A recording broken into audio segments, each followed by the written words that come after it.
Welcome, everybody. Monica and I would just sincerely like all for being here this evening, this special day to celebrate with Colleen and Garrett. Colleen just made a point that right before we walked down the aisle, I had gotten some special socks because I didn't want to get choked up too much. So when I start thinking about getting choked up, I'm going to think about the Ariel socks that I have on. So you want another shot of the socks? Anyway. So thank you for folks that traveled from out of town, Arizona, California, Ohio, Virginia, Georgia, Florida. Thanks for everybody being here. I appreciate it. And one of the things that I want to give a shout out to a couple of really special people that are here. I got to meet Grandma Pat last night, who is just the best that's here. Welcome. Thank you for being here. My sweet mother, Kitty, also known as Nana. Thank you for being here. And we have another special person in my heart.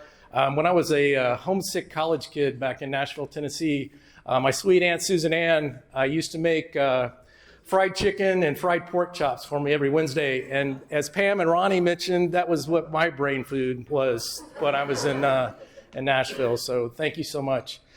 I want to talk about the first time I met Garrett and what an impression he had on me. And I want to thank, too, Tim and Jackie for just raising such an amazing human being. So kind, as we keep hearing, compassionate.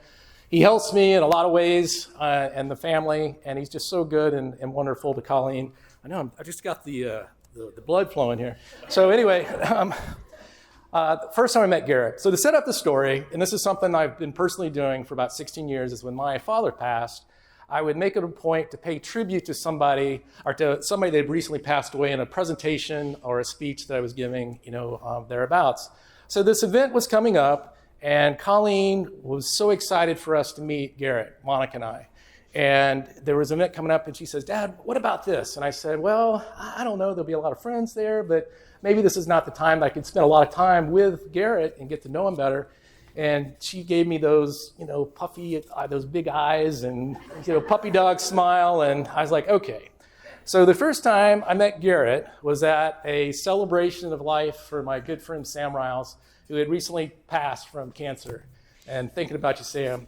But Garrett that night could not have been more engaging, more kind, just more compassionate, and it was just really cool. I saw how he made Colleen smile. And you heard from Sheridan, make good decisions. When Monica and I were raising kids, and the next two were we wanted them to just be healthy and happy. And Garrett, you absolutely make Colleen happy, and that means the world to Monica and I. And thank you for that. When they were taking pre-Cana classes, just a quick story. So marriage preparation classes, pre-Cana classes, they came over after a long weekend of going to those courses, and they walk in the door. It was late evening, maybe late afternoon on Sunday, and Garrett, I said to him, "Hey, how did the pre-Cana go?" And Garrett looks right in the eye, and he raises both hands up in the air, and he says, "We won pre-Cana." And I was like, I didn't know it was a competition, but I was like, go. But what it did, it just solidified the fact of their beliefs, their values, and how much they have in common, and what a wonderful and happy marriage, that they're going to have. So one other quick story, when Garrett came over to ask Colleen for her hand in marriage, it was last October on Friday afternoon.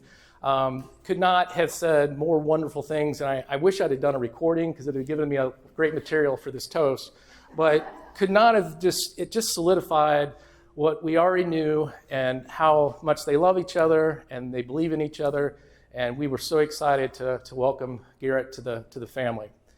So the last little bit, and I'll wrap up, when Colleen was a little girl, we used to have her get up on a little platform, and she loved to sing.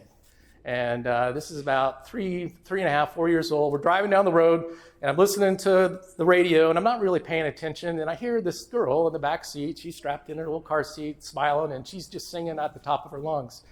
And I was like, just how cute. And so I said, "Colleen, what is that?" She says, "Dad, that's Tarzan. I was like, "Tarzan." So I turn it up, and it's the song "You Will Be in My Heart."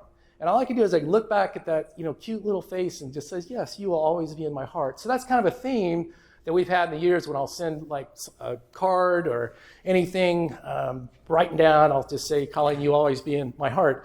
It turns out that Phil Collins, who sang that song, actually used to sing that to his daughter Lily when she was little as a lullaby, and then eventually became the song that you hear from that Disney movie.